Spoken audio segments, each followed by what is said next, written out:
अस्सलामु अलैकुम। आप देख रहे हैं अल-नूर इस्लामिक नॉलेज यूट्यूब चैनल। मैं हूं हाफिज़ मोहम्मद अनवारुल मुस्तफ़ा। ये जो मस्जिद आप देख रहे हैं ये मस्जिद जुमा के मनाज़िर हैं। जब नबी पाक अलैहिस्सलातु वस्सलाम हिजरत करके मक्का से मदीना तशरीफ़ लाए तो मस्जिद कुबा में आपने क़याम फरमाया। 12 रबीउल अव्वल सोमवार का दिन था। सोमवार, मंगल, बुध, जुमेरात आप मस्जिद कुबा में रहे और मस्जिद कुबा की बुनियाद रखी। जब जुमे का दिन आया तो आप मदीना शरीफ के लिए निकले।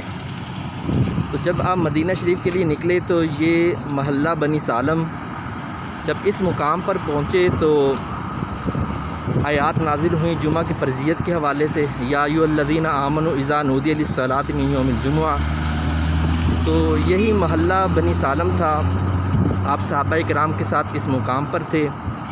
तो नबी पाक अलैहिस्सलातु वस्सलाम ने सहाबाए किराम के साथ इस जगह पर पहला जुमा अदा फरमाया।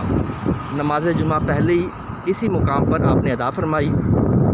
और अब यहाँ एक ख़ूबसूरत मस्जिद तमीर की गई है जिसको मस्जिद जुमा कहा जाता है। और अगर आप इधर सीधा देखें तो यहाँ से करीबन हाफ से 1 किलोमीटर के फ़ासले पर आपको मस्जिद कुबा भी नज़र आएगी। यह मस्जिद कुबा के मनाज़िर हैं।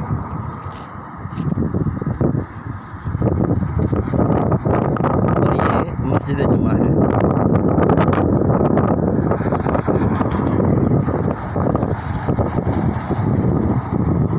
अगर हम इस तरफ जाते हैं तो मस्जिद नबवी सल्लल्लाहु अलैहि वसल्लम का जो 6 नंबर गेट है ये वो वाला रास्ता है। इधर से सीधा हम आएंगे, करीबन 1.5 किलोमीटर का फ़ासला है।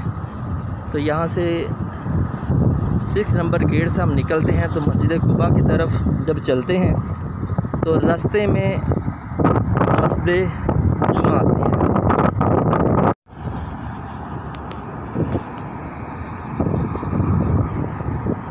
मैं मस्जिद कुबा और मस्जिद नबवी सल्लल्लाहु अलैहि वसल्लम के दरमियानी रास्ते में खड़ा हूँ जहाँ महल्ला बनी सालम ये मस्जिद जुमा तमीर की गई है।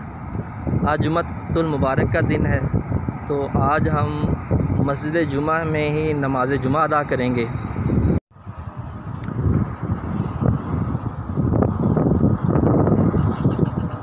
हम मस्जिद जुमा के सामने मौजूद हैं।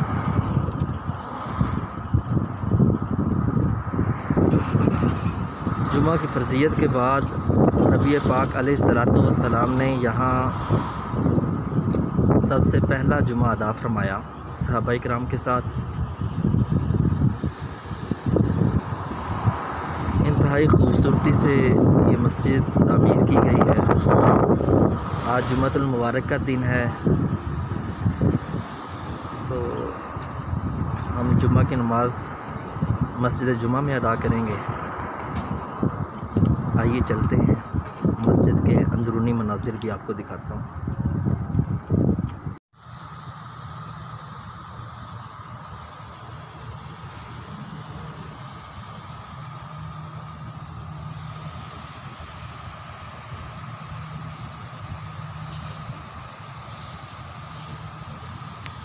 इंतहाई खूबसूरत मस्जिद तमीर की गई है जहाँ नबी पाक अलैहिस्सलातु वस्सलाम ने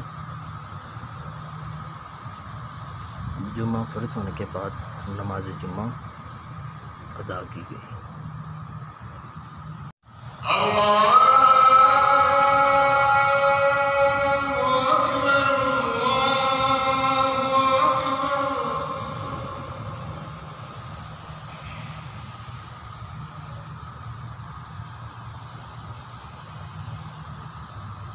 अशहदु अन ला इलाहा इल्लल्लाह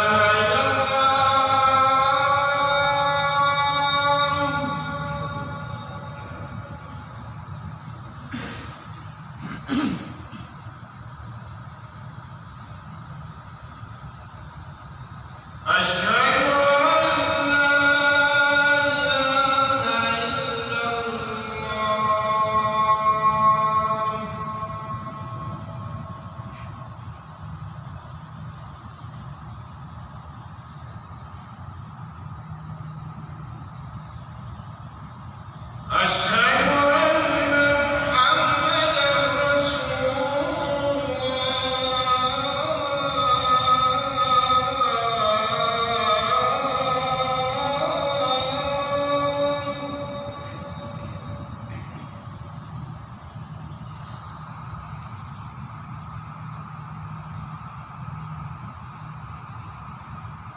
أشهد أن محمدا رسول الله.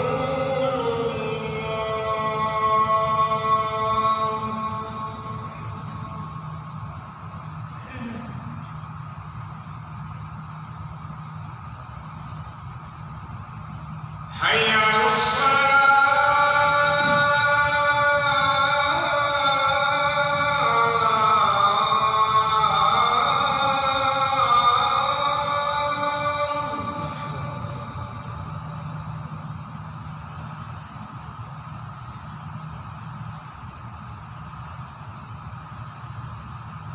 حي على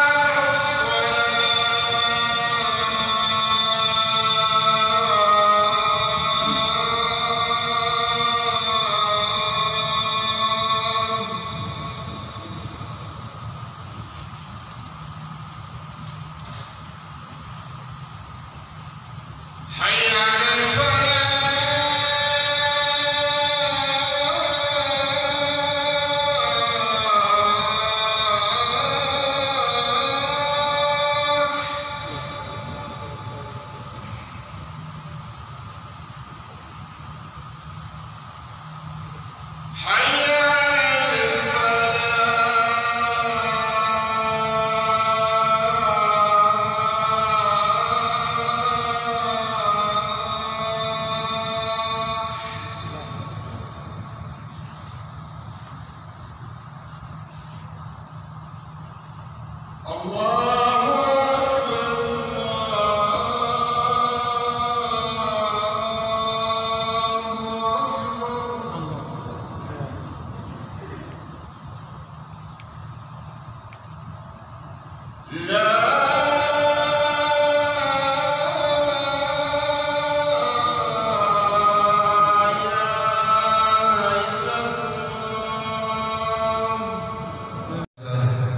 والشكر على توفيقه وامتنانه، وأصلي وأسلم على المبعوث رحمة للعالمين وعلى أصحابه وتابعيه فمن سار على نهجهم إلى يوم الدين. أما بعد، عباد الله، ثمة أناس من بين جدتنا يتكلمون بألسنتنا ينسبون أنفسهم للصلاح ويدعون أن أعمالهم وتقريراتهم هي الإسلام، يزرقون الجمل والكلمات ويزعمون أنهم أهل لحل المعضلات، وحقيقة أمرهم أنهم أهل تفريق وشتات.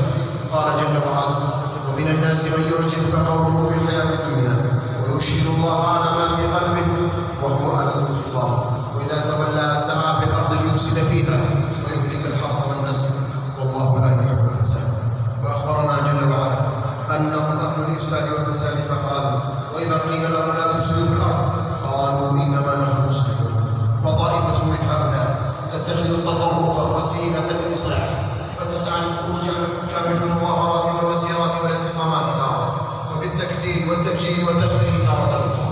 وطائفة أخرى منحلة تزعم أن الإصلاح يكون بعزل الشريعة عن نظام الحياة واتهام الشريعة الإسلامية السمحة بالتشدد والجمود والتضييق.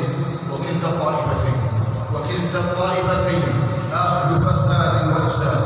وقد بين سيدي خادم الحرمين الشريفين الملك سلمان بن عبد العزيز رحمه الله موقف هذه